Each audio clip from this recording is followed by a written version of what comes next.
Nicolas Sarkozy l'avait lancé pour réduire les dépenses publiques. Nous irons jusqu'au bout de la réforme des collectivités locales. Nous ne nous déroberons pas devant la réduction du nombre des élus régionaux et départementaux. François Hollande l'a enterré au nom de l'autonomie des territoires.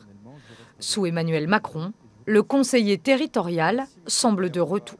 Comme beaucoup de réformes de Nicolas Sarkozy, annulées en 2012 par François Hollande, elle trouve une nouvelle grâce avec Emmanuel Macron. C'est vrai que si on veut rapprocher les citoyens de leurs élus, si on veut faire en sorte que sur le niveau des strates, il n'y ait pas et le département et la région en ayant des élus différents, le conseiller territorial, c'est la réforme idéale. En 2010 déjà, l'idée d'une fusion entre l'élu de la région et celui du département faisait polémique.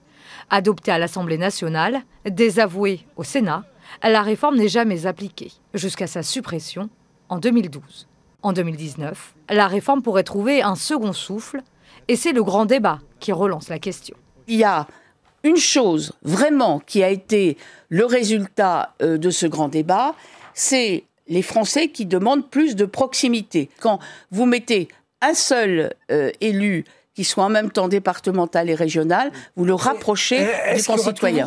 Ça a été posé sur la table, il faut en discuter, c'est le début de la discussion. Nous n'en avons même pas parlé avec les associations d'élus encore. Une idée notamment poussée par Xavier Bertrand à droite, tandis que les associations d'élus y sont opposées.